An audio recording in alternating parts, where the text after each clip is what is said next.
ओम शांति 30 नवेम्बर 2025 अव्यक्त महावाक्य पुनरावृत्ति 18 जानुआरी 2008 मुरलीर सारांश।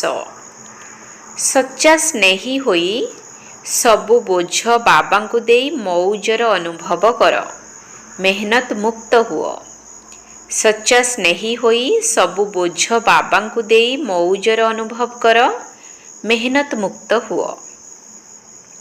आजी बाप दादा निजर चारिआडर चिंतामुक्त सम्राट मानकर संगठन को देखुछंती। सम्राट मानकर बा राजा मानकर एते बड़ सभा सारा कल्प भितरे एही संगम समय रे ही होई थाए। स्वर्गरे मध्य राजा मानकर एते बड़ सभा हेब नाही, किंतु एबे बाप दादा समस्त राजा मानकर सभा को देखि हर्षित हेउछंती। दूर रे रहिबा वाला मध्य दिल रो निकट रे थिबार देखा जाउछंती। तुमे माने तो नयन रे समाहित अट एवं सेमाने दिल रे समाहित अटंती। तेबे एहा केते सुंदर सभा अटे, जहा कि आजिर एही विशेष दिवस रे समस्तंक चेहरा रे अव्यक्त स्थितिर स्मृति रूपी झलक देखा जाउछि। समस्तंक दिल भितरे ब्रह्मा बाबांकर स्मृति समाहित होई रहिछि। आदिदेव ब्रह्मा बाबा एवं शिव बाबा दुई जण जाक सबु पिलांकु देखि बहुत खुशी हेउछंती। आजि तो अमृत बेला दुईटा ठारू बाप दादांक गଳାରେ भिन्न भिन्न प्रकारर माला पड़िबारे लागिछि। तेबे फूलर माला पड़िबा तो साधारण कथा, हीरार माला पिंधिबा मध्य कौनसी बड़ कथा नुहे, किंतु स्नेह रूपक अमूल्य मोतीर माला अति श्रेष्ठ अटे। प्रत्येक संतानर दिल भितरे आजिर दिनरे विशेष रूपरे स्नेह जाग्रत अवस्थारे रहिथिला। तेबे बाप दादांक पाखरे आजि चारि प्रकारर भिन्न भिन्न माला गुड़िक प्रकट होई रहिथिला। प्रथम नंबर रे हेला सही श्रेष्ठ पिला मानकर माला, जेउ माने कि बाबांक समान हेबा पाई श्रेष्ठ पुरुषार्थी अटंती। एही भली पिला माने माला रूपरे बाबांक गଳାରେ गुंथि होई जाइथिले। तेणु प्रथम मालाटी सबुठारु छोट थिला। द्वितीय मालाटी हेला बाबांकर निकटतम एवं बाबांक समान हेबार पुरुषार्थी पिला मानकर दिल र स्नेह रूपी माला। सेमाने हेले श्रेष्ठ पुरुषार्थी, एमाने हेले केवल पुरुषार्थी। तृतीय मालाटी हेला जहा कि बहुत बड़ मध्य अटे।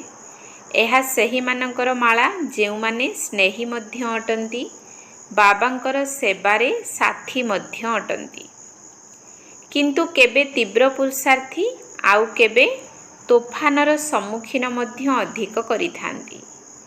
किंतु संपन्न हेबार इच्छा मध्य सेमानक भितरे बहुत भल रही थाए।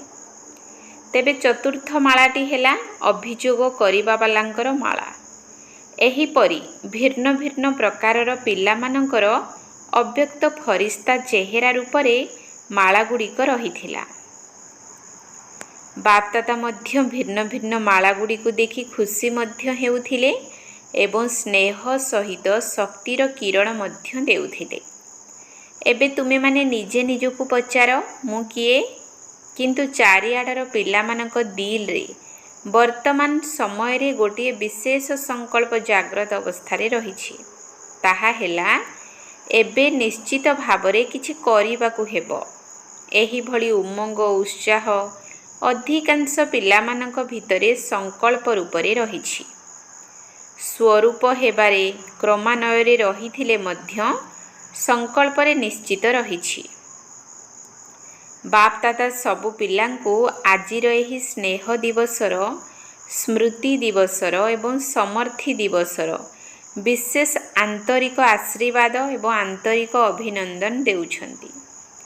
आजिर एही विशेष दिनटी स्नेहर दिन होइथिबा कारणरू अधिकांश पिला स्नेहरे हजि जाइछंती। तेणु पुरुषार्थरे मध्य सर्वदा एही भली स्नेहरे हजिजिबा अवस्थारे रुह एवं लवलीन अवस्थारे रुह, जार सहज साधन हेला आंतरिक स्नेह। बाबांकर परिचयर स्मृति सहित स्नेह एवं बाबांकर प्राप्तिगुड़िकर स्नेह संपन्नरे लवलीन रुह।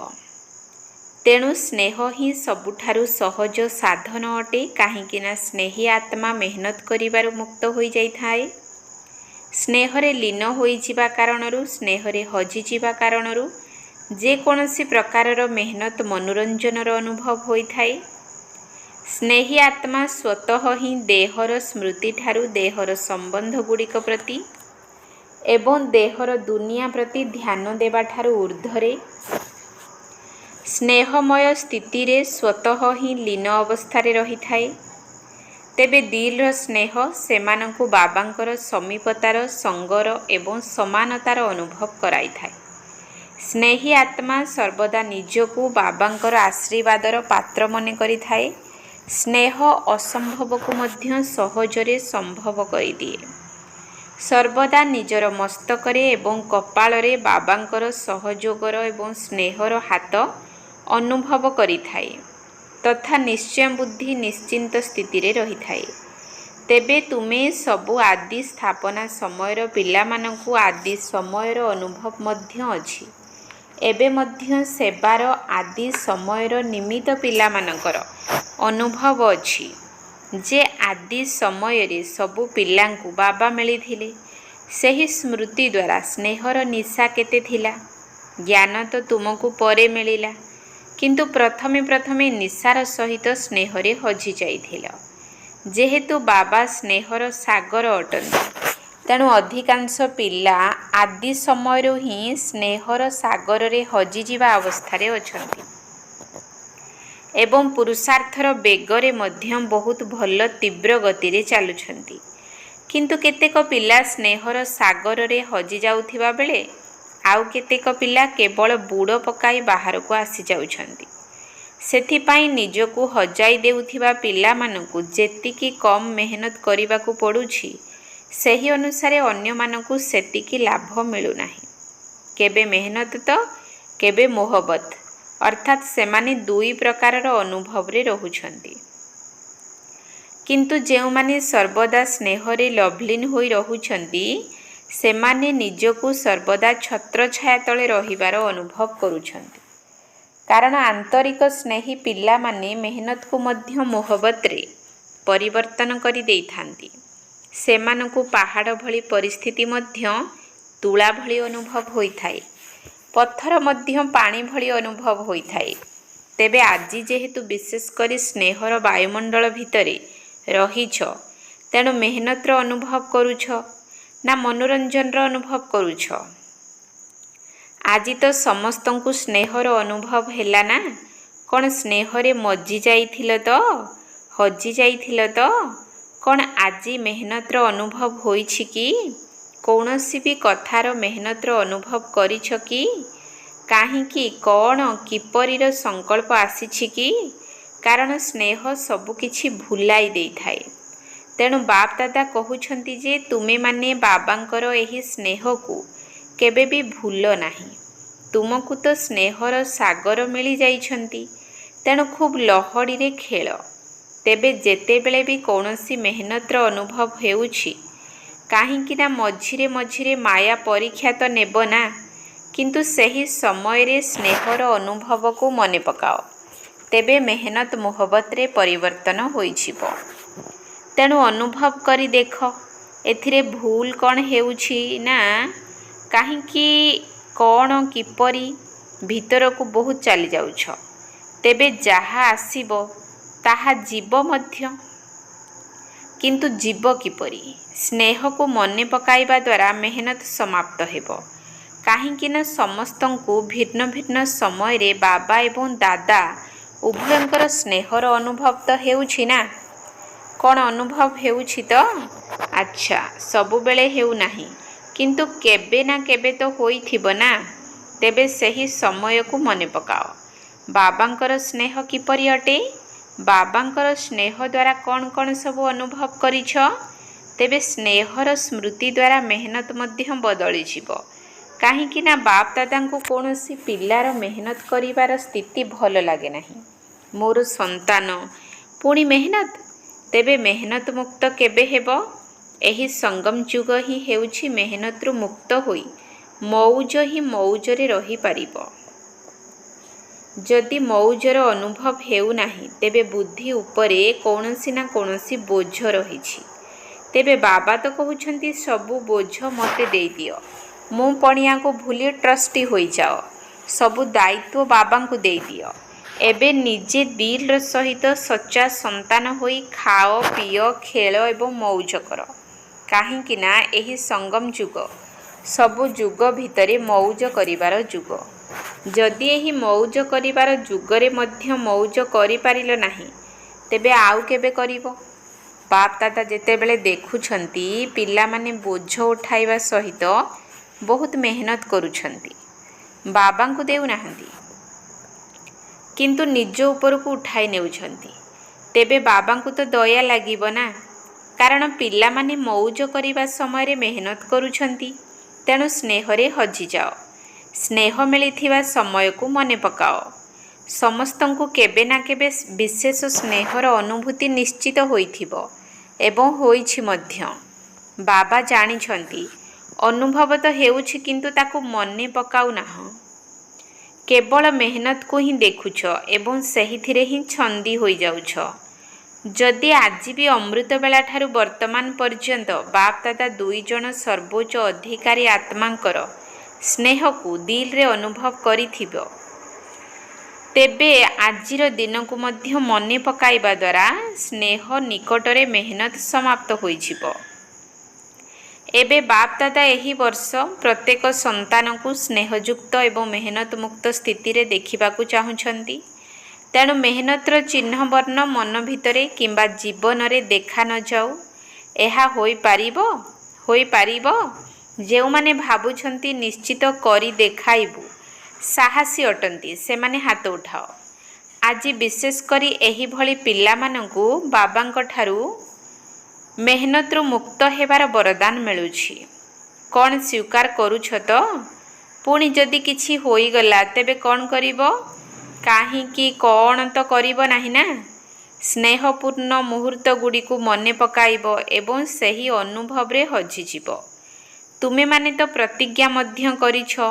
ବାବା ମଧ୍ୟ ପିଲାମାନଙ୍କୁ ପ୍ରଶ୍ନ ପଚାରୁଛନ୍ତି ଯେ ତୁମେମାନେ ପ୍ରତିଜ୍ଞା କରିଛ ଯେ ଆମେ ବାବାଙ୍କ ଦ୍ୱାରା 21 ଜନ୍ମ ପାଇଁ ଜୀବନ ମୁକ୍ତ ଅବସ୍ଥାର ପଦ ପ୍ରାପ୍ତ କରୁଛୁ ଏବଂ କରିବୁ ମଧ୍ୟ ନିଶ୍ଚିତ।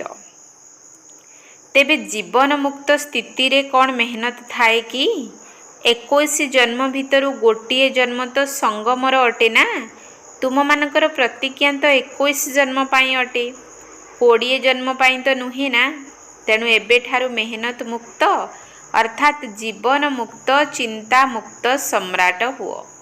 ତେବେ ବର୍ତ୍ତମାନର ସଂସ୍କାର ଆତ୍ମା ଭିତରେ 21 ଜନ୍ମ ପର୍ଯ୍ୟନ୍ତ ଜାଗ୍ରତ ଅବସ୍ଥାରେ ରହିବ। ତେବେ 21 ଜନ୍ମର ସମ୍ପତ୍ତି ନେଇଛ ନା ଏବେ ନେବ?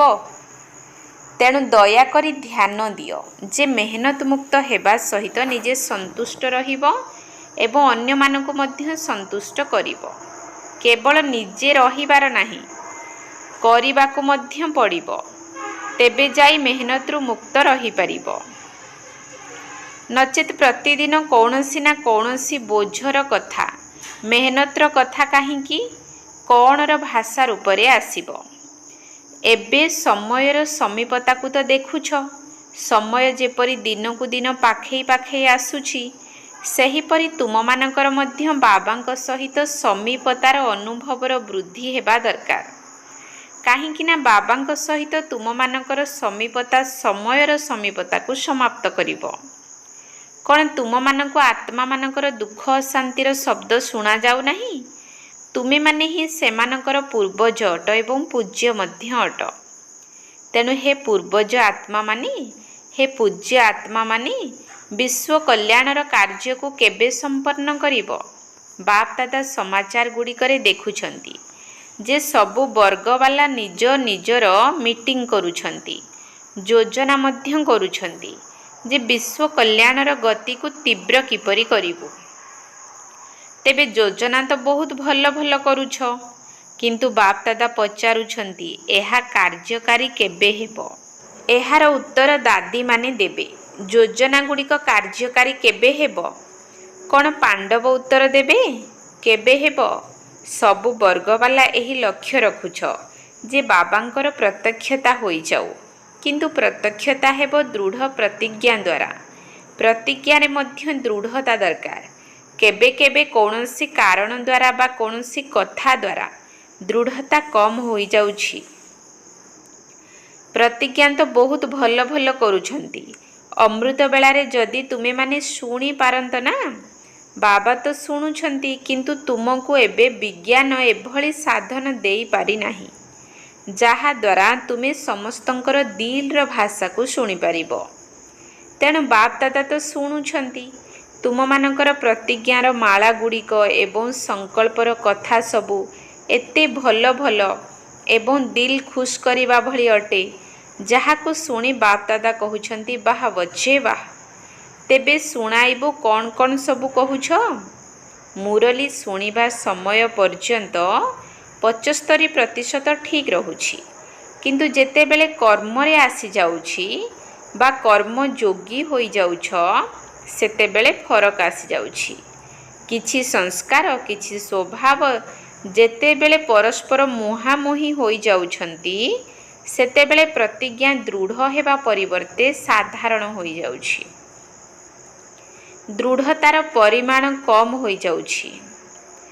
ତେବେ ବାପ ଦାଦା ପିଲାମାନଙ୍କର ଗୋଟିଏ ଖେଳ ଦେଖି ମୁରୁକି ମୁରୁକି ହସୁଛନ୍ତି। ଶୁଣାଇବୁ କ'ଣ ଖେଳ କରୁଛ? ଯଦି ତୁମେ ସେହି ଖେଳକୁ ବନ୍ଦ କରିବ, ତେବେ ଶୁଣାଇବୁ। କ'ଣ କହୁଛ? ବନ୍ଦ କରିବ ତ? କରିବ ତ? ଆଜି ତ ସ୍ନେହର ଶକ୍ତି ରହିଛି ନା? କରିବ? ହାତ ଉଠାଅ। କେବଳ ସ୍ଥୂଳ ହାତ ଉଠାଅ ନାହିଁ, ଦିଲ୍ର ହାତ ମଧ୍ୟ ଉଠାଅ। କରିବାକୁ ହିଁ ପଡ଼ିବ। ତାପରେ ବାପ ଦାଦା କିଛି କିଛି ସାହାଯ୍ୟ ମଧ୍ୟ କରିବେ। ଏବେ କହିବୁ ତ? ପାଣ୍ଡବମାନେ କୁହ, କହିବୁ ତ? ପ୍ରଥମ ଧାଡ଼ିବାଲା କୁହ, କରିବାକୁ ପଡ଼ିବ। କହିବୁ ତ? ଯଦି ହଁ କହୁଛ, ତେବେ ପ୍ରଥମ ଧାଡ଼ିବାଲା ହାତ ଉଠାଅ। ପ୍ରଥମ 2 ଧାଡ଼ି ହାତ ଉଠାଅ। ମଧୁବନବାଲା ମଧ୍ୟ ହାତ ଉଠାଅ। ଦିଲ୍ର ହାତ ଉଠାଇଛ ତ? ଆଚ୍ଛା। ଦାଦାଙ୍କୁ ତ ଖେଳକୁ ଦେଖି ଦୟା ଲାଗୁଛି, ମଜା ଲାଗୁନାହିଁ। କାହିଁକିନା ବାପ ଦାଦା ଦେଖୁଛନ୍ତି ପିଲାମାନେ ନିଜ ଦୋଷକୁ ଅନ୍ୟ ଉପରେ ଲଦି ଦେବାରେ ବହୁତ ବୁଦ୍ଧିମାନ ଅଟନ୍ତି। ତେବେ କ'ଣ ଖେଳ କରୁଛନ୍ତି ଜାଣିଛ? କାହାଣୀ ତିଆରି କରିଦେଉଛନ୍ତି। ଭାବୁଛନ୍ତି କିଏ ଦେଖୁଛି? ମୁଁ ଜାଣିଛି ଓ ମୋର ମନ ଜାଣିଛି। ବାବା ତ ପରମଧାମ ବା ସୂକ୍ଷ୍ମବତନରେ ବସିଛନ୍ତି। ଯଦି କାହାକୁ କୁହାଯାଉଛି ଏଭଳି କରିବା ଉଚିତ ନୁହେଁ, ତେବେ ଖେଳ କ'ଣ କରୁଛନ୍ତି ଜାଣିଛ? ହଁ, ହୋଇ ତ ଯାଇଛି, କିନ୍ତୁ ସେଥିରେ କିନ୍ତୁ ନିଶ୍ଚିତ ଯୋଡ଼ି ଦେଉଛନ୍ତି। ତେବେ କିନ୍ତୁର ଅର୍ଥ କ'ଣ? କଥାଟା ଏଭଳି ଥିଲା ନା, ସେ ଏହିଭଳି କରିଥିଲା ନା, ଏହିଭଳି ହେଉଛି ନା, ସେଥିପାଇଁ ଏହିଭଳି ହୋଇଗଲା। ମୁଁ କିଛି କରିନାହିଁ, ଏହିଭଳି ହେବାରୁ ଏଭଳି ହେଲା। ସେ କରିବାରୁ ମୁଁ କରିଲି, ନଚେତ୍ ମୁଁ କରିନଥାନ୍ତି। ତେବେ ଏହା କ'ଣ ହେଲା? ନିଜର ହୃଦ୍ବୁଦ୍ଧ କରିବା ବା ହୃଦୟଙ୍ଗମ କରିବା କମ୍ ଅଛି। ଆଚ୍ଛା, ଧରିନିଅ ସେ ଏହିଭଳି କରିବାରୁ ତୁମେ କରିଲ। ଆଚ୍ଛା, ଠିକ୍ ଅଛି। ପ୍ରଥମ ନମ୍ବର ସେ ହେଲା, ଦ୍ୱିତୀୟ ନମ୍ବର ତୁମେ ହେଲ, ଏଇଆ ତ? ବାପ ଦାଦା ତାହା ମଧ୍ୟ ସ୍ୱୀକାର କରୁଛନ୍ତି। ତୁମେ ପ୍ରଥମ ନମ୍ବର ଦୋଷୀ ନୁହେଁ, ଦ୍ୱିତୀୟ ନମ୍ବର ଅଟ। କିନ୍ତୁ ତୁମେ ଯଦି ଭାବୁଛ ଯେ ପ୍ରଥମ ନମ୍ବରବାଲା ଯଦି ନିଜକୁ ପରିବର୍ତ୍ତନ କରିବ, ତେବେ ମୁଁ ମଧ୍ୟ ଠିକ୍ ହୋଇଯିବି, ଏଇଆ ତ? ସେତେବେଳେ ଏହିଭଳି ଭାବୁଛ ନା? ଧରିନିଅ ପ୍ରଥମ ନମ୍ବରବାଲା ନିଜକୁ ପରିବର୍ତ୍ତନ କରିଦେଲା। ବାପ ଦାଦା ଏବଂ ସମସ୍ତେ କହୁଛନ୍ତି ତାର ଦୋଷ, ତେଣୁ ତାକୁ ପ୍ରଥମେ ପରିବର୍ତ୍ତନ ହେବାକୁ ପଡ଼ିବ। ଠିକ୍ ଅଛି? ଆଚ୍ଛା, ଯଦି ପ୍ରଥମ ନମ୍ବରବାଲା ନିଜକୁ ପରିବର୍ତ୍ତନ କରିଦେଲା, ତେବେ ପ୍ରଥମ ନମ୍ବର ସ୍ଥାନ କାହାକୁ ମିଳିବ? ତୁମର ନମ୍ବର ତ ପ୍ରଥମେ ନଥିବ। ପରିବର୍ତ୍ତନ ଶକ୍ତିରେ ତୁମର ନମ୍ବର ତ ପ୍ରଥମ ନମ୍ବର ନଥିବ। ଯଦି ତୁମେ ପ୍ରଥମ ନମ୍ବର ତାକୁ ଦେଲ, ତେବେ ତୁମ ନମ୍ବର କ'ଣ ହେଲା? ଦ୍ୱିତୀୟ ନମ୍ବର ହେଲା ନା?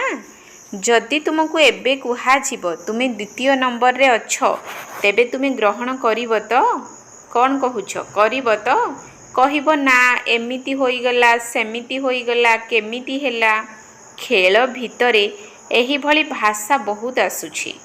ତେଣୁ ଏମିତି ସେମିତି କେମିତିର ଖେଳକୁ ବନ୍ଦ କରି ମୋତେ ପରିବର୍ତ୍ତନ ହେବାକୁ ପଡ଼ିବ। ମୁଁ ପରିବର୍ତ୍ତନ ହୋଇ ଅନ୍ୟକୁ ପରିବର୍ତ୍ତନ କରିବି। ଯଦି ଅନ୍ୟକୁ ପରିବର୍ତ୍ତନ କରିପାରୁନାହଁ, ତେବେ ଶୁଭ ଭାବନା ଶୁଭକାମନା ତ ରଖିପାରିବ? ତାହା ତ ତୁମର ନିଜ ଜିନିଷ ଅଟେ ନା। ତେଣୁ ହେ ଅର୍ଜୁନ, ମୋତେ ହେବାର ଅଛି। ପ୍ରଥମ ବିଶ୍ୱ ରାଜଧାରୀ ଲକ୍ଷ୍ମୀ ନାରାୟଣଙ୍କର ନିକଟ ସମ୍ବନ୍ଧରେ ତୁମକୁ ଆସିବାର ଅଛି ନା ଦ୍ୱିତୀୟ ନମ୍ବର ବାଲାକୁ ଆସିବାର ଅଛି? ବାପ ଦାଦା ଏ ବର୍ଷ ଏହି ଆଶା ରଖିଛନ୍ତି ଯେ ସବୁ ବ୍ରହ୍ମା କୁମାର କୁମାରୀ ଏଠାରେ ଯେପରି ବ୍ୟାଚ୍ ଲଗାଉଛ ନା, ସମସ୍ତେ ବ୍ୟାଚ୍ ଲଗାଉଛ ନା, ଏଠାକୁ ଯେତେବେଳେ ଆସୁଛ ତୁମକୁ ବ୍ୟାଚ୍ ମିଳୁଛି ନା? ଚାहे କାଗଜର ହୋଇଥାଉ ବା ସୁନାର ବା ରୂପାର ହୋଇଥାଉ, ତେବେ ଏଠାରେ ଯେପରି ବ୍ୟାଚ୍ ଲଗାଉଛ ସେହିପରି ଦିଲ୍ ଭିତରେ ବା ମନ ଭିତରେ ମଧ୍ୟ ବ୍ୟାଚ୍ ଲଗାଅ। ମୋତେ ପରିବର୍ତ୍ତନ ହେବାକୁ ପଡ଼ିବ, ମୋତେ ନିମିତ୍ତ ହେବାକୁ ପଡ଼ିବ। ଇଏ ବଦଳୁ, ଏହି କଥା ବଦଳୁ, ଏହି ବ୍ୟକ୍ତି ବଦଳୁ, ଏହି ପରିସ୍ଥିତି ବଦଳୁ ନା, ମୋତେ ବଦଳିବାକୁ ପଡ଼ିବ। କଥା ତ ଅନେକ ଆସିବ। ତୁମେମାନେ ଉଚ୍ଚକୁ ଯାଉଛ ନା, ଉଚ୍ଚ ସ୍ଥାନରେ ସମସ୍ୟା ଗୁଡ଼ିକ ମଧ୍ୟ ଉଚ୍ଚ ଉଚ୍ଚ ଆସିବ ନା। କିନ୍ତୁ ଆଜି ଯେପରି ଏଠାରେ କ୍ରମାନ୍ୱୟ ହିସାବରେ ଯଥାଶକ୍ତି ସ୍ନେହପୂର୍ଣ୍ଣ ସ୍ମୃତିର ବାୟୁମଣ୍ଡଳ ରହିଥିଲା, ସେହିପରି ନିଜର ମନ ଭିତରେ ସର୍ବଦା ସ୍ନେହରେ ଲଭ୍ଲିନ୍ ହେବାର ବାୟୁମଣ୍ଡଳକୁ ଜାଗ୍ରତ କରି ରଖ। ବାପ ଦାଦାଙ୍କ ପାଖକୁ ବହୁତ ଭଲ ଭଲ ସମାଚାର ସବୁ ଆସୁଛି। ସଂକଳ୍ପ ପର୍ଯ୍ୟନ୍ତ ବହୁତ ଭଲ ଅଛି, କିନ୍ତୁ ସ୍ୱରୂପରେ ଆସିବାରେ ଯଥାଶକ୍ତି ହୋଇଯାଉଛି। ଏବେ 2 ମିନିଟ୍ ପାଇଁ ସମସ୍ତେ ପରମାତ୍ମ ସ୍ନେହରେ ସଙ୍ଗମ ଯୁଗର ଆତ୍ମିକ ମୌଜର ସ୍ଥିତିରେ ସ୍ଥିତ ହୋଇଯାଅ। ଡ୍ରିଲ୍। ଆଚ୍ଛା, ଏହି ଅନୁଭବକୁ ପ୍ରତ୍ୟେକ ଦିନ ବାରମ୍ବାର କିଛି କିଛି ସମୟ ଅନୁଭବ କର। ସ୍ନେହକୁ ଛାଡ଼ ନାହିଁ, ସ୍ନେହରେ ହଜିଯିବା ଶିଖ।